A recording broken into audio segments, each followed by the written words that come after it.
All right, if you're familiar with Check the Mic, you'll know we don't dive into special teams all that often, but I think that's going to change because we welcome back a longtime friend of the show in Mr. Tadhg Leader. Tadhg, the last time we talked to you, you were in the middle of your journey to try and make it as an NFL kicker, and now here you are as the NFL's international player pathway kicking guru, leader kicking. You've pivoted. Yeah, yeah. Cheers for having me, firstly. And secondly, I mean, it was through my journey two or so years ago, 3 years ago, I realized there was coming as an Irish fella or international fella without college football experience was pretty difficult. So all my stuff finished up in the CFL. And then when I left there, I decided, you know what, someone needs to try and kind of create a pathway, build a pathway. So I started out with doing that with Irish fellas through a program called Leader Kicking, and then last year the NFL came calling to help with the added international kickers and punters, and it's been moving pretty fast. And obviously we're just off the back of a class weekend or week in Indy there last week. Yeah, tell me about that before we go back a little bit into how your journey ended, how the leader kicking stuff started. What was the combine like? This was your second combine, is that right? Yeah, yeah. So second year ever where the IPP added kickers and punters, and year one was about like showing that we know what we're doing and we belong, because there's a lot of skepticism to go in against the top, 6, 7 kickers and punters coming out of college, versus taking guys who've been kicking and punting 3 months, 5 months to compete alongside them. So a lot of people thought that was ridiculous. Last year we proved we can definitely compete and we're on their playing field. But yeah, this year we actually had a kicker out of Germany win the entire event. He just went 100% on the day. And the guy out of Dublin's been kicking a few months, was I think tied for second. So um, it was unreal, to be honest. We've been training back in Ireland and Germany trying to replicate the NFL combine and stuff, but you can't. We can't do that. We did our best, but you can't. So when the boys walked in and saw the environment and what's on the line, everyone knows what's on the line. It was unbelievable to see them just step up and go ball for ball with the best that America has to offer, and in Lenny's case, actually win the event. No one expected that. So that was pretty nice silver lining and a lot of momentum now for everyone. It's amazing the time scales that you're working on with some of these guys. Like, I don't know how many people will be familiar with it that are outside of Ireland, but the story last year was all about Charlie Smyth, right? Who Mm-hmm. was a GAA player, Gaelic football player. He was the guy that got signed and stuck around on an NFL roster, signed by the Saints. He's re-signed right now, and Correct. Yeah. is going to be there kind of longer term. How long was it between you first meeting Charlie Smyth and Charlie Smyth signing with the New Orleans Saints? Um, my first session was in Dublin. Charlie turned up late to a session, and that would have been end of August, early September. And then within like 8 months, he was signed to the Saints. 7 months, including his first ever kick was in a preseason game, a game-winning Right. kick, which he absolutely banged down the middle. But Charlie's timeline was ridiculous, and I mean this year's guys, I met someone for the first time in December, and like Lenny, my first time getting eyes on Lenny was December 17th in Dublin, and fast forward 2.5 months, he's winning the combine. So yeah, the timelines are crazy, but obviously, as we say, the ball striking ability is there. It's just they're kicking a different ball, so we just try and make a few adjustments. But yeah, when people get an understanding of how quickly this has come together, most people think it's a bit mad, but that's a testament to the sports we play and just the foreign kind of skill set we have. So when you were sort of running into roadblocks, I guess, of getting into the NFL yourself, did you find that the biggest stumbling block was the lack of college experience, or did you sort of reach a point where you're like, honestly, my age at this stage is a bigger problem than anything else. Like, if I started this whole thing 5 years ago, maybe we would have had a shot. But at this point, nobody's taken a shot with this little experience at this age because the upside isn't there. Yeah, definitely. So I guess we were talking 3 years ago was in my journey, and at that point, the IPP didn't exist for kickers and punters. So the only option was to go solo and figure it out. So for me, it was I'd speak to NFL teams and they look at your tape and be like, wow, it looks like you're striking the ball really well, but it's all training tape, say in San Diego or different environments. And then when they'd ask for game tape, would send them, like, I played professional rugby for 8 years, so I'd send them my rugby game tape because I'd be like, look, I don't have football game Right. tape. And usually then that was like, yeah, that's pretty cool, but also like, you've never done this before, right? So that was challenging. But I got to the Canadian League, which was tough. It took a route via Poland actually. I had to go to Poland to get game tape. Like, I couldn't believe, like, it was the only place I could get game tape that was of a reasonable TV standard. Say the European League of Football was where I was playing. But when I went to true CFL training camp and had a class camp and the high stats and was kicking in the low 90%. My only ever kick was to win the game, a game winner, scored. So at that point, it was like, all right, I might have a chance of, no longer being the foreign dude with no experience. But Monday morning, that I got the same message. The GM was like, listen, you've done everything right, but you don't have enough experience. Wish you'd played in college. So yeah, that was my moment. It was like, if this, I'm not going to get any better than what I put out there. I knew that for sure. Like, I hit my peak, and if that wasn't going to be enough, and the barrier was still, you don't have enough game tape, haven't been to college. I went back and started to build it back home initially. So that was the catalyst for me. And then it's just kind of caught fire, to be honest, in the last 2 years then, between guys going all over college and obviously now guys in the league, and hopefully in the next couple of weeks more guys signed to NFL teams. It's been crazy, the growth of the whole thing. So you decide to put an end to your journey, and then you decide to fire up leader kicking, go looking for other guys, and help them along in their pathway. How did the whole thing kind of start, and what was the kind of first batch of like recruits like? How did you find these guys first and foremost? Um, Obviously, it didn't have a clue what I was doing, but just was like, let's just kind of see what would stick, throw it at the wall, and see what would stick. And enough stuck. We took two guys out to some camps in the US 3 years ago. Went to like Boston College, went to UConn, just on the East Coast. It was easy, and we turned up and we won the kicking, won the punting at all those camps. So I was like, all right, like, there's something cooking here. And then one of the guys, Ross Bulger, he was a first player to sign a full scholarship. So he ended up going to Idaho State University. He had a couple of schools interested, but Idaho was like, he's from a small part of Ireland. And you Idaho, he'd get to do a lot. So he went to Idaho State. He actually, he did 2 years. He ended up being ranked the 18th best punter in America last year. So that was a big success. But once the country got behind it, I guess it's one of the biggest things. Truly, like, all the major media in Ireland were getting behind it, and then the Irish Americans are getting behind it, like yourself. Then the New York Times and people did big pieces. So my selling point, or what I explain to people, is only two sports in the world do you put the ball directly on the grass, that you got to contact it, get it up fast, two uprights. Where your foot angle has to glide the grass or the turf, but not contact it too much, and get the ball up to parallel pipes. And for anyone listening that's like rugby, that's not, because people always say, well, what about rugby? In rugby, we kick off a tee, so you have Right. space, and obviously soccer is low into goal. So I know I get hit with that a lot, but Ireland's one of the most untapped kind of talent resources in the world, is what I was saying. And now, thankfully, people are listening, and it's working. But yeah, Ross Bulger was the first guy, and he was just a huge success where he went, and momentum just kept going from there.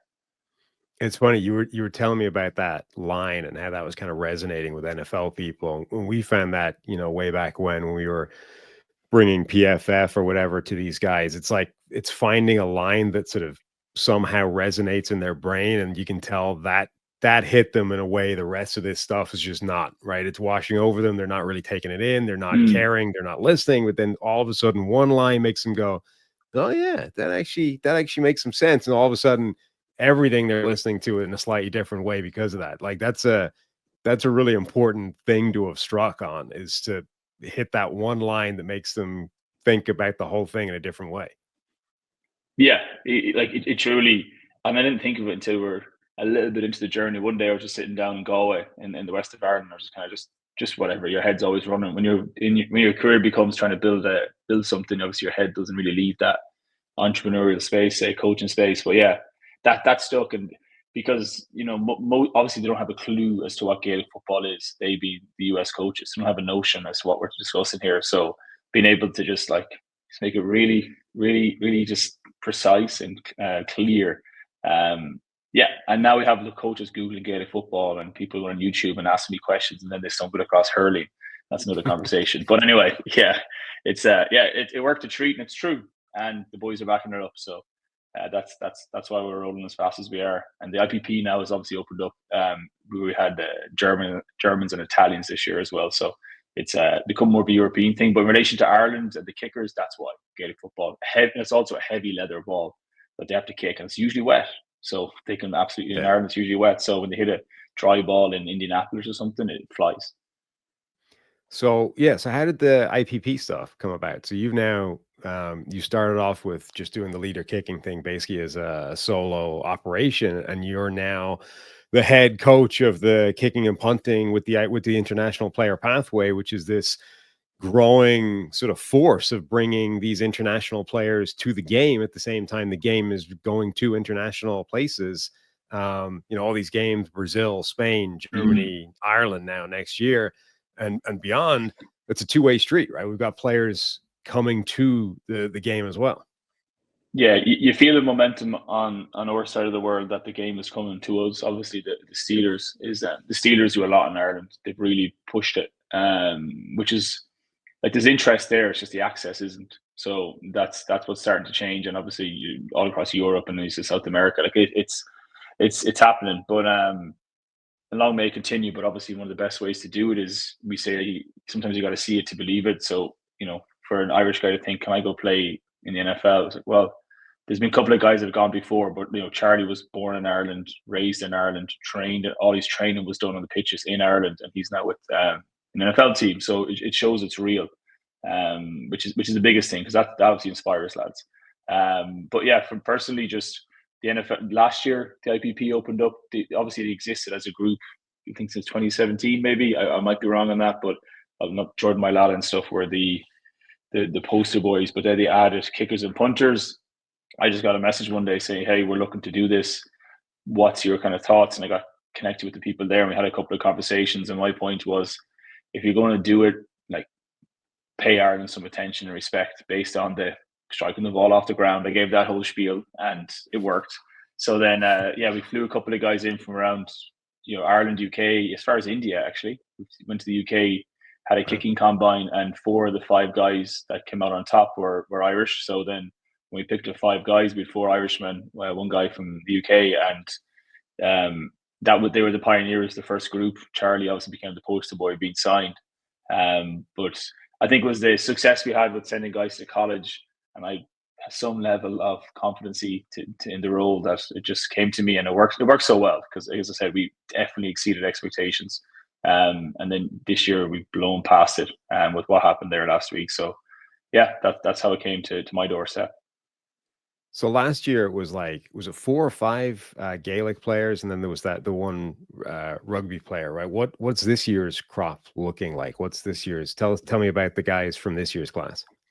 Yeah, so I guess what's different this year is 4 of the 5 guys in this year's program have actually played the sport, whereas last year 0 had played the sport. So, and secondly, last year we had guys 27, 30, 31. This year our oldest is 25. So we got to pivot. We pivoted quite a bit based on feedback from the coordinators and the different teams. Was we like what you're doing? The ball striking talent is clearly there, but we could find younger and game. Like I mentioned, my career going through the league, trying to get to the game tape piece that I didn't have. At least these guys have some understanding this year of operation time, just getting the ball off, getting it up, all that kind of thing at the line of scrimmage. So now we have 2 Irishmen, 2 Germans, and an Italian. So 4 kickers, 1 punter. And just to be briefly on that, we have a guy, Jonathan, is out of Italy, out of Milano. He's a character, just puts the ball down the middle. He was actually on track to set the most accurate score on the TrackMan device, which is used to measure kickers and their accuracy and their kicking potential. It was at the combine. The teams loved him because he just hit the ball straight, which is obviously the job. And then we have 2 guys from Ireland, Ross Bulger, which I just mentioned. He was the first ever guy sent to college. Ross went to the combine, but as a kicker, even though he went to college as a punter, just because, again, I referenced TrackMan, we got his data, and his data was top end for the NFL kickers, just how powerful and how high he gets it, how there's all that. There's a lot of data there for those nerds that are into it. It's class. It's like a golf Mark Mac, simulator. You were sort of showing exactly. me the data. It's like those without the kind of animation part of it. It's like a golf sim where it sort of shows you the good from whatever, ball Mhm. speed, ball height, all those kinds of things. Yeah, so we can know based on a guy's ball speed, if he's in the kind of 70s or mid 70s, that's probably an NFL level leg, just at least the speed that he can generate. So that's a metric you reference. And then a big one, especially for us, is to show that we can kick the ball far, but also high enough at the line of scrimmage so we can get it, whether it's 10, 12, 13, whatever that is. The good from, as you mentioned, is a big one coaches like. So it's a 33 yarder or it's a PAT. He's good, but it would have been good from 62.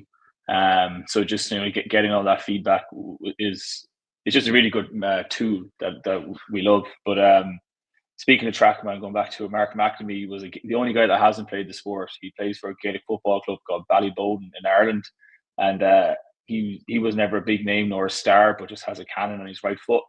And he turned up to the combine 6'4", so he was one of the bigger kickers on the day. And he only missed one field goal, and Mark has been kicking on 3 or 4 months. So I know already some teams are showing a lot of interest in him just because that level of to go into that arena, perform to such a high level, and physically be his size with very little understanding as to what the hell's going on in reality for him. That's a raw prospect that a coordinator or a team that has good development kind of scope and timelines to develop a guy. He'll definitely be of interest there. And then last year, two Germans. Bastian's a big 6'5" punter out of Frankfurt. So he's again just big body.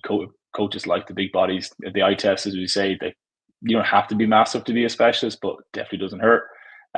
So Bastian ticks that box. And then lastly, the star of the show was Lenny Craig. He is out of Berlin, and as I said, he went 100% on the day, didn't miss a field goal. So expect to hear a lot more about all these guys. But right now, Lenny's a pretty hot prospect, having gone in and come out on top of the entire group. So that's the crop this year I'm working with. Was that a conscious thing because, we tend to think of little old Ireland and, when you relate it to rugby, for example, right? Like Ireland versus South Africa, the conversation is always, well, you're never going to be as big as those guys. So you've got to be better or smarter or Mm-hmm. more skillful or whatever. So when you sort of go, well, we've got the kickers, we've got guys that kick the ball all the time. But you seem to whether it was by accident or design, you rocked up at the combine a year ago with this bunch of monsters who weren't just guys that could kick the ball. They were all huge. Like Charlie Smyth is massive. I met him for the Yeah, first time at the Super Bowl. These guys are all huge. Was that like deliberate? You're like, we need to go find not just guys that can kick, but guys that like visually impress when they meet these guys. yeah. I mean, one of the guys last year did 24 reps on the bench press. So Which is like, crazy. yeah, yeah, like it's that was definitely intentional because I just like I say in our sports back home, when you're like the stud athlete, a lot of time you get rewarded by having the kicking duties, whether in Gaelic football it's a free take or in rugby. They tend to be quite skillful guys, but like they're good athletes and they're leaders. Whereas I think maybe in American sports, if you're the stud athlete, you're probably not going to become the kicker. You're looking to likely a different position. So that's why all our guys were like 6'3", 6'4" last year.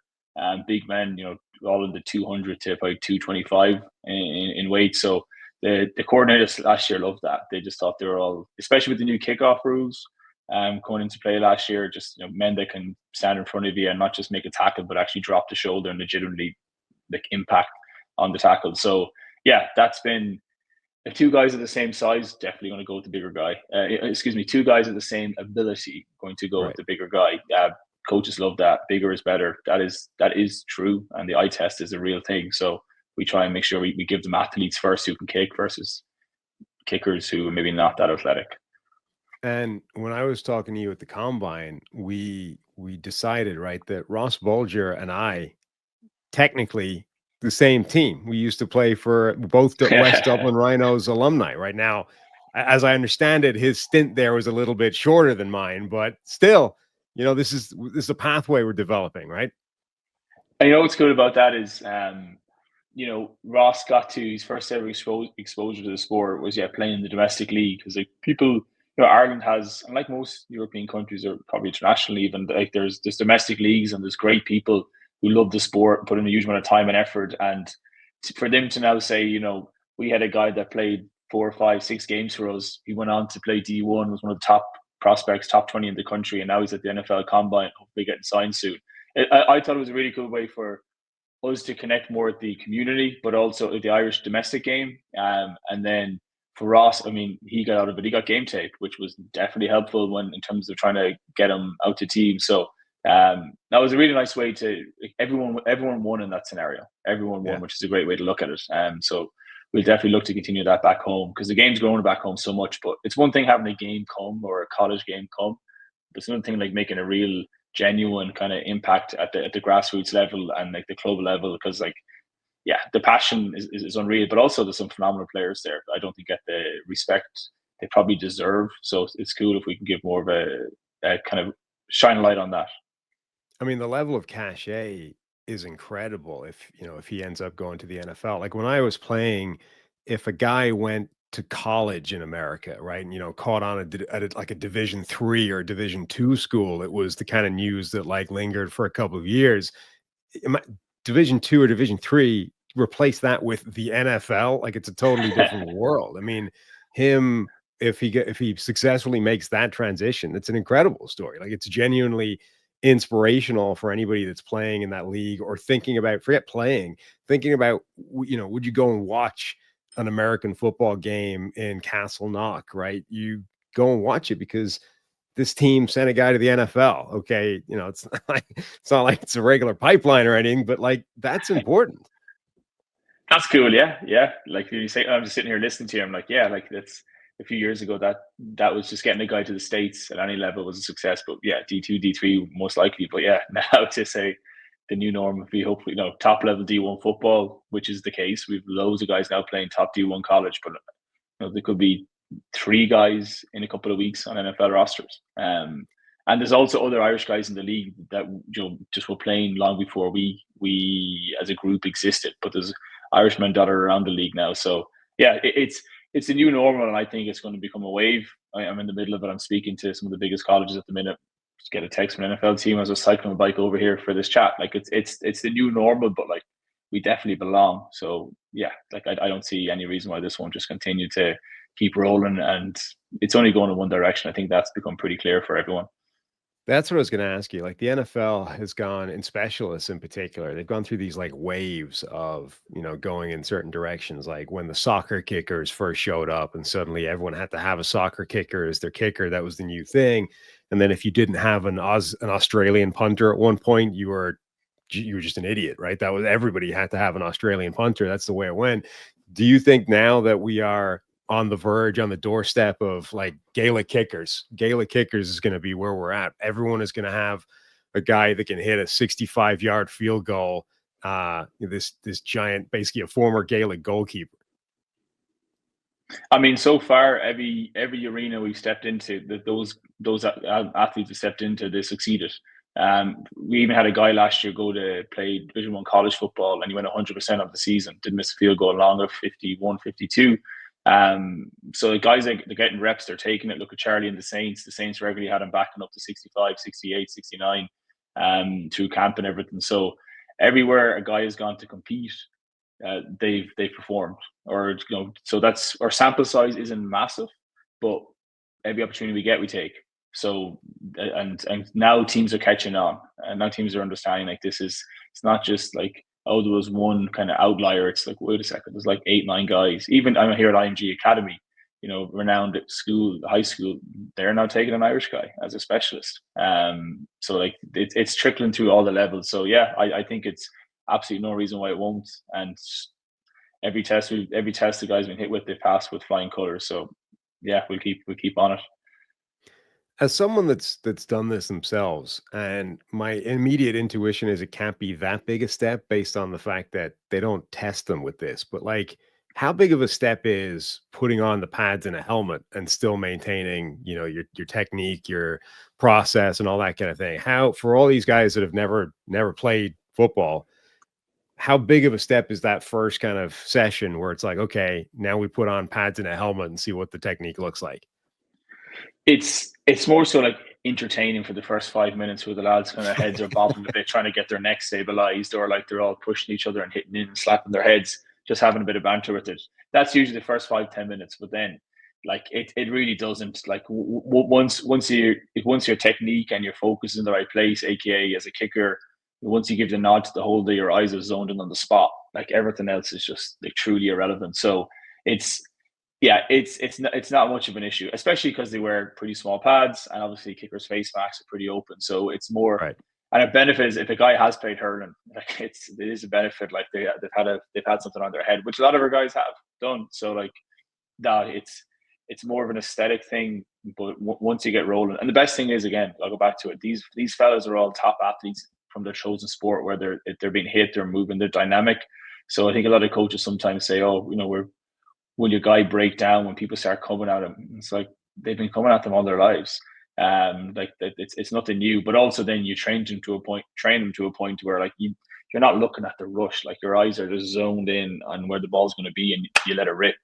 So yeah, it's a fun little piece. Even say the IPP stuff, I saw one of the big Pacific Island guys putting these pads on, and like there's still that little bit of like education piece of how to efficiently get them on, especially when you're massive. But yeah, it's the lads. It's not a roadblock anyway. It's more of a bit of crack, as we say in Ireland, and then we go back to doing what we do best: is banging balls from long distances through the uprights. Awesome. Ty, it's an amazing story. You're doing incredible work. The guys at the IPP, I think, are doing fantastic work. I'm loving watching it play along. I'm rooting for a guy like Charlie to hopefully get a regular season spot and start banging those field goals through from distance, rival Brandon Aubrey for those 70-yard Yeah, shots we want to see at some stage. And the new crop of guys as well. I think it's going to be really fun to watch. Tell everyone where they can kind of follow along with your work and the journey and everything that's happening.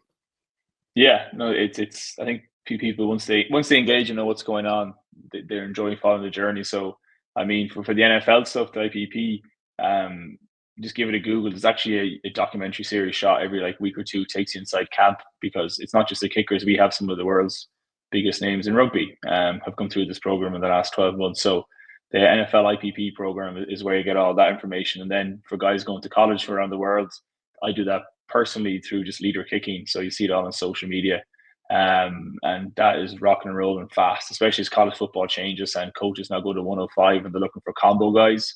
All our guys can kick and punt and all that. So I won't get into all that, but yeah, leader kicking is where you find us on that.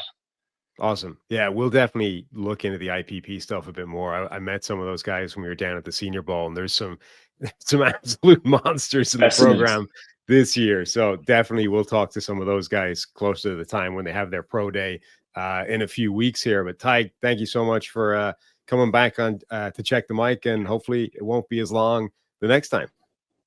Legend. Cheers for having me. Thanks. Thanks for watching all the way to the end of our video. For more great content, click here to subscribe and here to watch another video. We'll see you again soon.